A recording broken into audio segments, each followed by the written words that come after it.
I know 3 people, right, personally, but they don't know each other. But I know them. Like, I'm the common link between them 3, who all swear that they were there the day you had your car accident.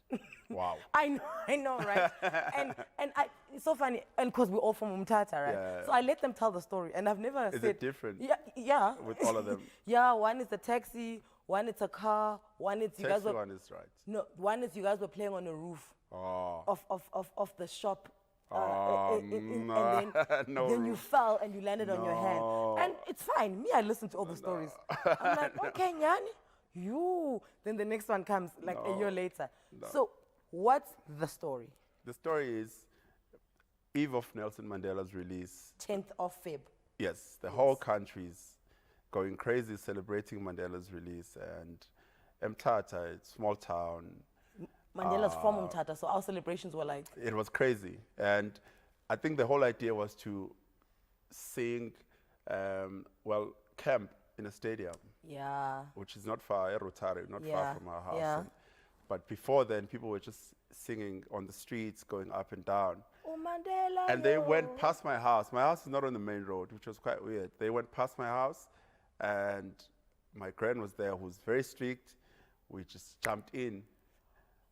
You know, and she didn't say anything wrong because she thought we were going to come back, but I never did. We just up and down. I think early hours of the morning, around 3, 4 now on the 11th, just out of nowhere, I just heard the sound. And it didn't sound like a car bumping people. It sounded like someone was shooting. You know, we had this sound, and then it was just dark. It was blank. And then when I woke up, there was fire. They were burning this guy's taxi. There was cars taking people to the hospital, and I was in one of the cars to the hospital. I wasn't clear what was happening. Yeah. You know, and when I got to the hospital, I was told, Mthatha, they couldn't figure out what was wrong. Okay. You know, they just thought it's just a fracture on the arm. Yeah. You know, early hours in the morning, I went back home. In pain. Now Mandela's out. I was sitting on the couch. I didn't even know how to sit. You know, I was in crazy pain, and he was out of jail, and we saw the celebrations, and you know, everyone's happy, and you're like, if this guy only knew. I know, yeah, it was really bad. And the second day, my grandmother was like, okay, you have to go home. So I got in a taxi the following day to Durban. You know, the guy who's talking about an accident from the roof, that might be true. As a kid, I hung out with some crazy kids, and we had a lot of different accidents as kids. Okay, so he's not lying. He's just lying. That story, you know. There was a point where I had a lot of injuries, to a point where my grandmother was worried that she kept saying, they're going to take you. As in you're going to die? Yeah, she was they're going to take this. There's some spirit that is following you. Did she ever slaughter? Because you know black mothers and slaughter. No, she did in a way.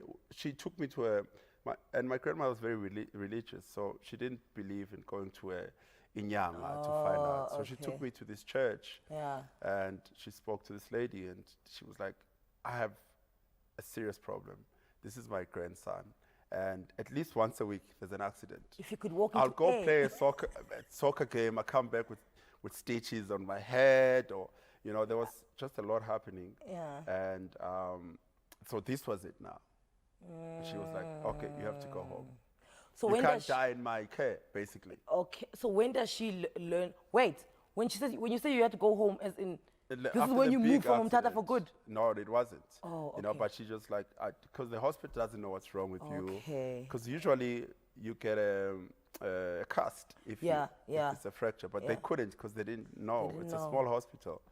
Then I got admitted, I think I stayed in the hospital for like 3 months. They didn't know what was happening, you know, until they called in a specialist, and they found out it was a brachial plexus, which was a damage of the nerves on my shoulder. Okay. After that, they were like, okay, it seems to be no life in your arm at all. So we're going to do a test. If we find nothing, we're going to amputate your arm. You know, so I went through this, and they put all these things on it to see if there was life. And fortunately there was, but they just said it's going to take a lot of time.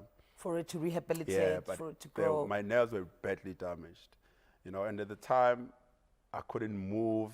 I couldn't feel even temperature. If you were to pour cold water or hot water, I wouldn't, you know what I mean? You wouldn't react. So it has taken time for me to sort of like come back, and I'm starting to train now. I'm starting to slowly. So you can feel a little something every now and then. Sensation now, I'm better. I've started feeling all the way down. And I mean, science is better now, so obviously there's. I don't know if I want to do this, you know. You don't want to be like a guinea pig, like, let's try this. No. I look at it this way. God just put me in that space for a purpose. You know, I can't imagine myself now DJing with two hands. I think I'd suck. It would be so awkward. I'd suck. Yeah, we'd all be like, what's it doing? Hey, black. Pakistan, put your hand back in. We'll be back after the break.